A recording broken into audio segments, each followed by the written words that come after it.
My name's Arthur Kay. It's great to be here at the first London European AV Summit. I wear a few different hats as a board member of Transport for London, a board member of the Royal Academy of Engineering, professor of practice at UCL, but I'm here in my capacity as author of a book called Roadkill,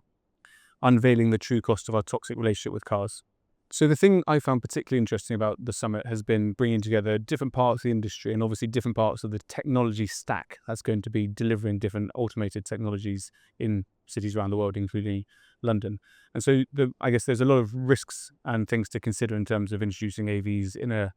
kind of uniform capacity, but there are also opportunities that exist within there that if we can thoughtfully and carefully integrate some of the companies that are attending here today and some of their technologies in very specific ways that make sure that they keep the needs and benefits to us, to people at the center of it, rather than always to shareholders or technology for technology's sake. I think there are some really interesting opportunities that can be unlocked through it. I don't think it necessarily will have a positive impact. I think the jury is definitely still out in terms of whether this is going to make our cities and the lives of people who live in cities better, or whether it's going to make them significantly worse. And at the moment, genuinely, there are different forks in the road and which way we go down it. I think that if with really thoughtful regulation, with mature and considerate companies, and with kind of engaged citizens who are trying to actually push for what's best for people, there is a world in which we can use some of these technologies and some of these business models to incrementally improve life in our cities. But the idea that this is going to be some kind of techno-utopia where there's going to be no pollution, no congestion, no death,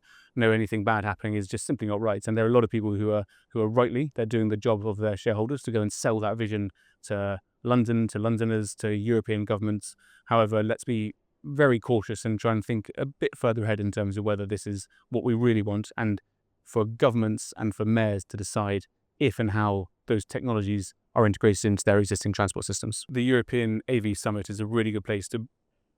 kind of showcase some of those discussion points and those debates. And I think what I'd like to be seeing in the next year's iteration, I think is at the Science Museum, in the 2027 European AV Summit, for it to be even more people who are really concerned with the life, kind of the good life in the city. We've got a lot of transport experts here, but they're experts who are selling their specific technical solution.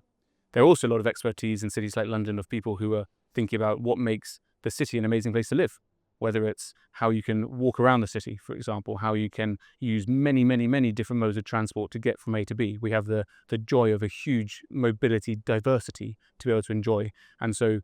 I think what I'd love to see in the future is how some of these technologies can integrate with existing platforms rather than replace them and create a car-based monoculture, as we sadly see in a lot of cities around the world.